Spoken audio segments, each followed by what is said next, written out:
नमस्कार, मैं हूं आपके साथ शगुफ्ता साहिल देव। आप देख रहे हैं GNT स्पेशल। इस समय देश में दो त्योहारों का रंग दिखाई दे रहा है। 15 फरवरी को महाशिवरात्रि है, सो जाहिर सी बात है कि एक रंग तो महादेव की भक्ति का है, तो वहीं दूसरा रंग जुड़ा है उस खास दिन के साथ जिसे दुनिया भर में प्यार के त्योहार में देखा जाता है। महाशिवरात्रि से एक दिन पहले है वैलेंटाइंस डे। GNT स्पेशल में आज ये दोनों रंग हम आपको दिखाने वाले हैं और सुनाएंगे ब्रह्मांड की सबसे भव्य, दिव्य और महानतम प्रेम की कहानी जिसके नायक हैं देवादिदेव महादेव और नायिका है खुद उनकी आदि शक्ति मां पार्वती। इन दोनों के मिलन से ही बना है महाकाल का उमा महेश स्वरूप, जिसके दर्शन आज उज्जैन के महाकाल धाम में हो रहे हैं। चलिए तस्वीरें देख लीजिए, आपकी टीवी स्क्रीन पर है भगवान महाकाल के उमा महेश स्वरूप की ये तस्वीरें। उमा महेश के मिलन उत्सव से पहले उज्जैन के महाकाल मंदिर में शिव नवरात्र की धूम है। महाकाल ज्योतिर्लिंग मंदिर में महाशिवरात्रि से पहले 9 दिनों का शिव नवरात्र पर्व मनाने की परंपरा है। इन 9 दिनों में बाबा महाकाल का रोजाना विशेष श्रृंगार किया जाता है। इसी कड़ी में आज शिव नवरात्र के 8वें दिन भगवान का उमा महेश स्वरूप में श्रृंगार किया गया। भगवान के स्वरूप में मां उमा और महादेव के संयुक्त दर्शन होते हैं। देखने पर ऐसा प्रतीत होता है जैसे मां पार्वती भगवान शिव की गोद में विराजमान है। इसी भव्य तस्वीर को देखने दूर दूर से भक्त उज्जैन पहुंचते हैं।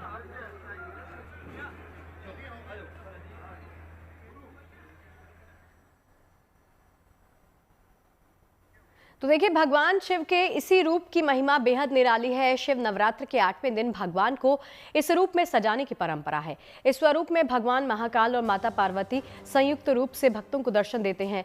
भगवान को शेषनाग का रजत मुकुट पहनाया जाता है। मुंडमाल और रुद्राक्ष की माला से भगवान का श्रृंगार होता है। भगवान को फूलों और फलों की माला अर्पित होती है। मान्यता है कि उमा महेश स्वरूप के दर्शन से भक्तों की सभी मनोकामनाएं पूर्ण हो जाती हैं और जीवन में सुख समृद्धि आती है। यही वजह है कि महाकाल मंदिर में इस समय भक्तों का सैलाब उमड़ा हुआ है।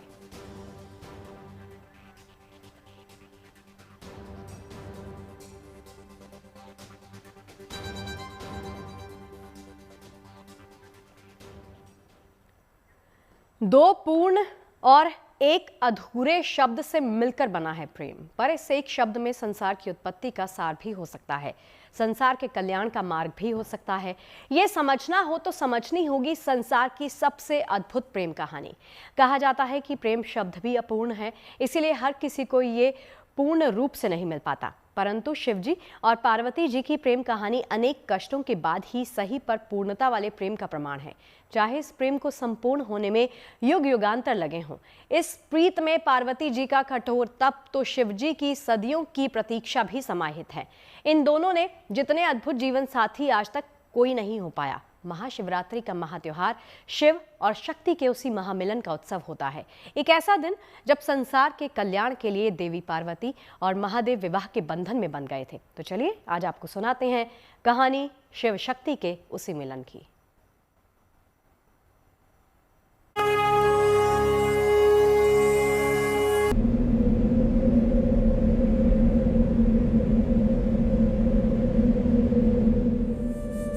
कहानी ऐसे प्रेम की जिसमें जन्मों का धैर्य है, प्रतीक्षा है,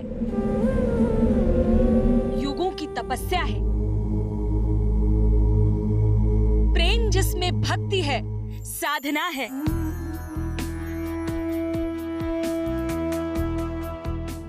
संपूर्ण समर्पण है, आत्म बलिदान है।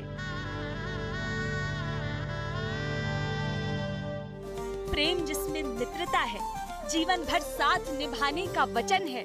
ऐसा प्रेम जो काल के चक्र से परे, ब्रह्मांड की सीमाओं के पार सृष्टि के सृजन का आधार बन गया। यूं तो संसार में हर जगह, हर भाव और हर संबंध में प्रेम उपस्थित है, व्याप्त है, लेकिन ऐसा प्रेम जो न देखा न सुना।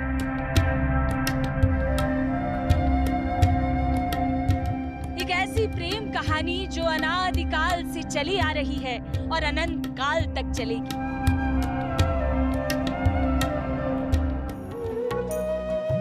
ये कहानी है हमारे भोले भंडारी महादेव और उनकी शक्ति मां उमा के दिव्य प्रेम की। एक ऐसी कहानी जिसका हर प्रसंग हमें कुछ न कुछ सिखाता है, ताकि हम अपने जीवन में और प्रेम जोड़ सकें। थोड़ा और प्रेम करना और प्रेम निभाना सीख सके।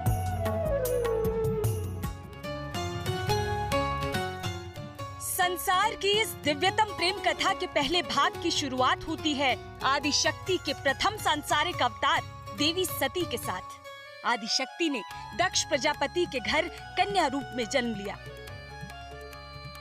देवी सती भगवान शिव की अनन्य भक्त थी और उनसे विवाह करना चाहती थी, लेकिन उनके पिता राजा दक्ष को महादेव अप्रिय थे। दक्ष प्रजापति की इच्छा थी कि सती विष्णु जी को वरण करें ताकि वे सभी प्रकार के वैभवों की स्वामिनी बने। राजा दक्ष के मन में महादेव के प्रति बहुत क्रोध और आक्रोश था। उसका मूल कारण था कि वे भगवान शिव के अलौकिक शक्ति, योगी प्रकृति और शमशानवासी स्वरूप जो था, जो उनके संगी साथी थे, उनके स्वरूप को देख करके वह माता सती के साथ उनका संबंध अनुचित मानते थे। उनको लगता था कि ऐसे व्यक्ति के साथ, ऐसे देव के साथ अपनी कन्या का विवाह हम कैसे करें। दक्ष के मन में अहंकार था और शिव के प्रति उनका तिरस्कार, शिव के प्रति ऐसा आचरण कि भगवान शिव सामान्य नहीं है, असामान्य है। इसी कारण से उनके मन में भगवान शिव के लिए गहरा क्रोध और घृणा की स्थिति बनी रही। लेकिन राजा दक्ष के विरोध के बाद भी देवी सती तैयार न हुई, बल्कि उन्होंने घोषणा कर दी कि उनका वास्तविक सुख महादेव में ही निहित है। सती रूप में शिवजी की भक्ति की, कठोर तप किया और अंततः भोलेनाथ को पति रूप में प्राप्त किया। इसी बात से दक्ष प्रजापति शिवजी के विरोधी बन गए और अपना सबसे बड़ा शत्रु अपने ही दामाद शिवजी को मान लिया। शिवजी को तुच्छ दर्शाने के लिए दक्ष ने एक महायज्ञ का आयोजन किया, जिसमें सभी देवी देवता, यक्ष, किन्नर, साधु, संत, ऋषि मुनियों को बुलाया गया, बस स्वयं की पुत्री और दामाद महादेव को नहीं बुलाया। इस यज्ञ में जाने के लिए देवी सती ने शिवजी को समझाया कि आमंत्रित तो परायों को किया जाता है, अपनों को नहीं, और वे वहां बिन बुलाए पहुंच गई।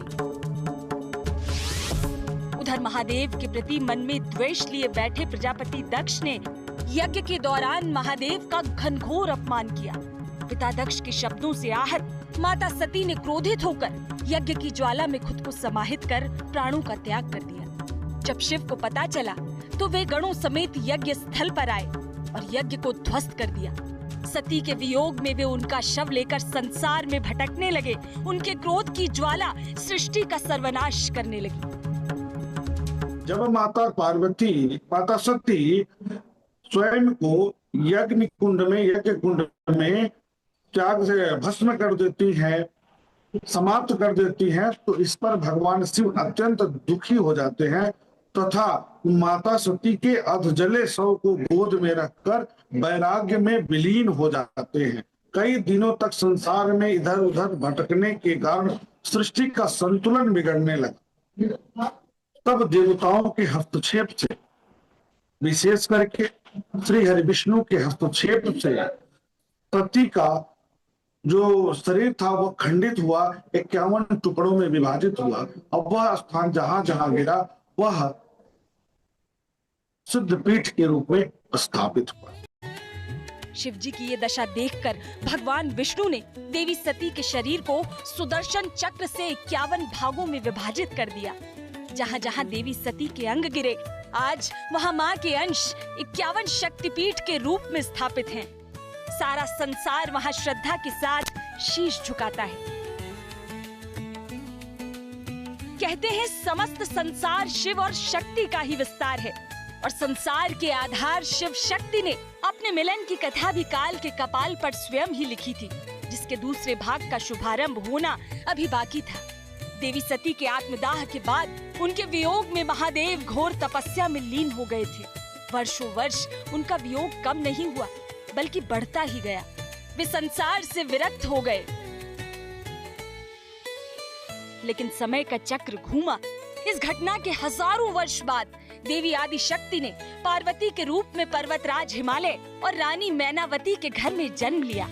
विधि का विधान देखिए, तीनों लोकों के स्वामी होकर भी शिव जी के पास न स्वयं की धरा न स्वयं का आकाश रहा, बस प्रकृति की गोद में बसा कैलाश पर्वत ही उनका निवास स्थान हुआ। तो दूसरी ओर पार्वती जी इस जन्म में भी राजकन्या के रूप में अवतरित हुई। फिर भी उन्होंने अपने जीवन में शिव जी से अधिक किसी की भी चाह कभी नहीं की। शक्ति स्वरूपा माँ पार्वती ने बचपन में ही महादेव को पति रूप में पाने का संकल्प ले लिया था। माता सती सदैव चाहती थी कि भगवान शिव उनको वर के रूप में प्राप्त हो। इसके लिए उन्होंने कठोर तपस्या किया। 108 जन्मों तक उन कठोर तपस्या के बाद जब पुनः हिमालय राज की पुत्री के रूप में जन्म ली, तो भी वो चाहती थी कि भगवान शिव उनको पति के रूप में प्राप्त हो। इसके लिए उन्होंने 108वें जन्म में भी बहुत कठोर तपस्या की। उसके बाद महादेव उनको पति के रूप में, वर के रूप में प्राप्त।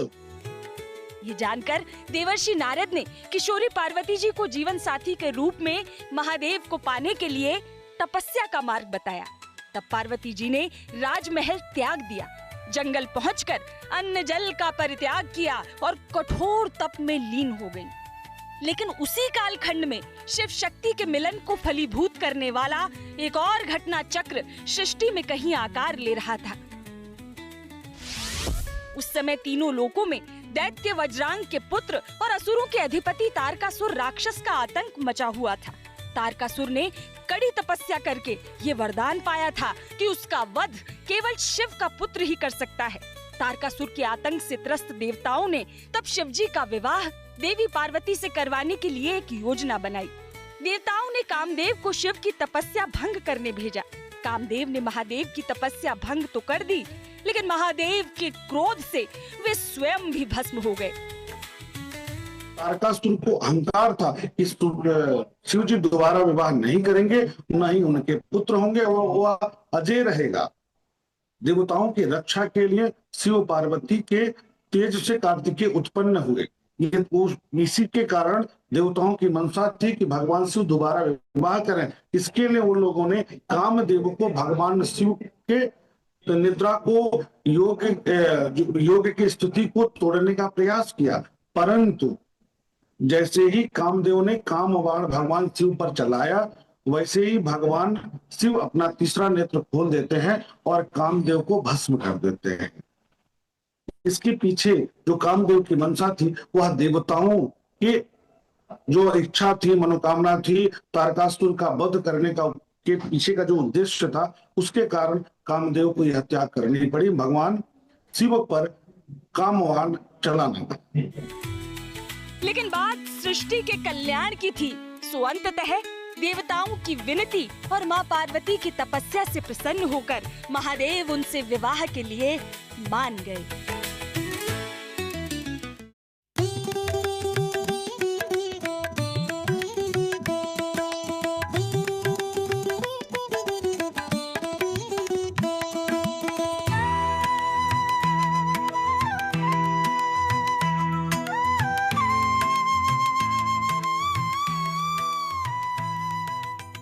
फिर क्या था?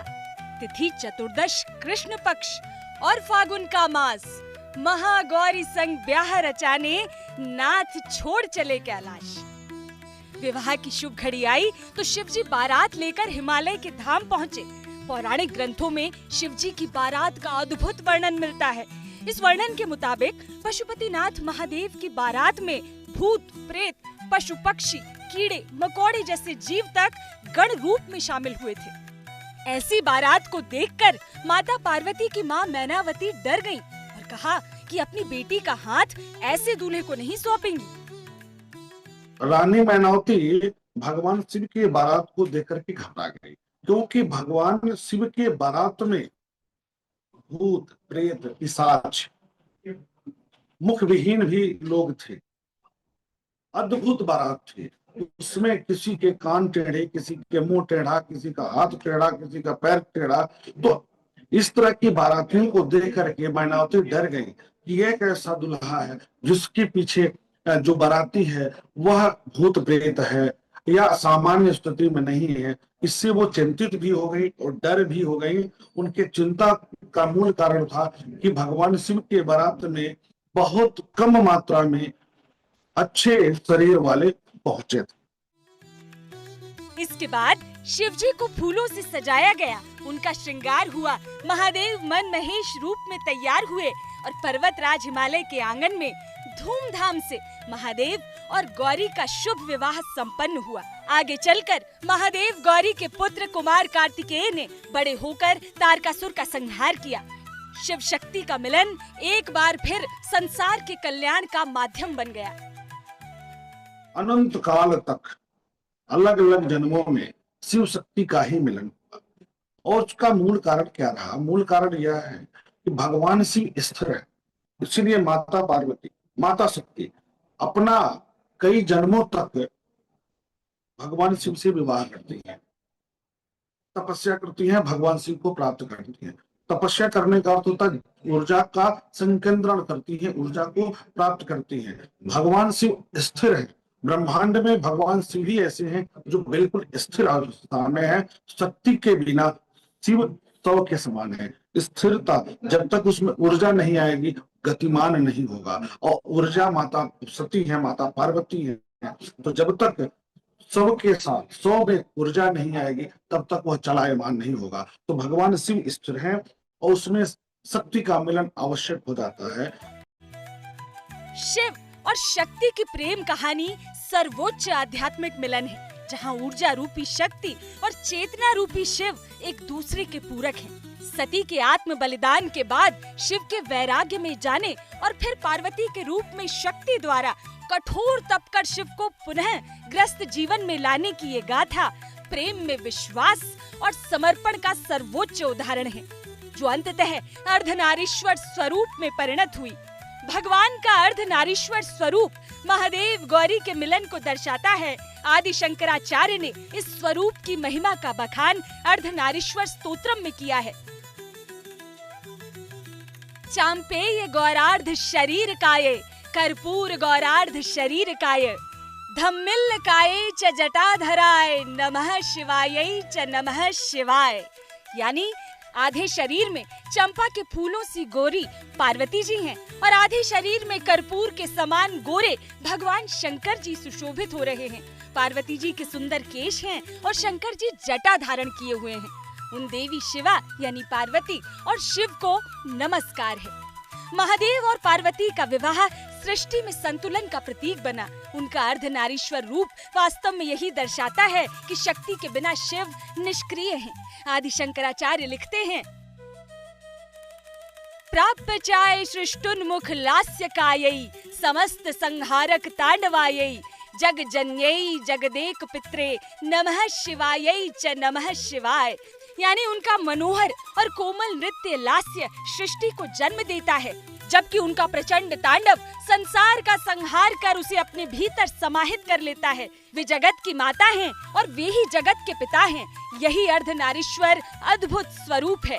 माँ पार्वती को नमस्कार और पिता स्वरूप भगवान शिव को नमन। शिव जी जो सकल सृष्टि के स्वामी हैं, किंतु अज्ञानियों की दृष्टि में एक अघोरी से ज्यादा कुछ नहीं। पर उस दिव्य स्वरूपा देवी ने शिव जी को जो पूर्णता दी, उससे वे देवों के देव महादेव बन गए। शिव शक्ति की ये कहानी धैर्य, भक्ति और विश्वास की अनुपम गाथा है। उनका प्रेम केवल शारीरिक नहीं बल्कि आध्यात्मिक मिलन है, जो जीवन में सकारात्मकता और संतुलन लाता है। ये इस संसार की महानतम प्रेम कहानी है, प्रेम का वो सर्वोच्च उदाहरण जिसकी परिणति का दिवस आज भी संसार के लिए उत्सव का मौका है। चूंकि शिव जी ने फागुन मास कृष्ण पक्ष की चतुर्दशी को देवी पार्वती का वरण किया था, शिव और शिवा का महामिलन जिस दिन हुआ वो महाशिवरात्रि बन गया। अनंत काल से संसार शिव शक्ति के मिलन का ये पावन पर्व उसी उल्लास, आस्था और भव्यता के साथ मनाता आ रहा है। Bureau report, good news today.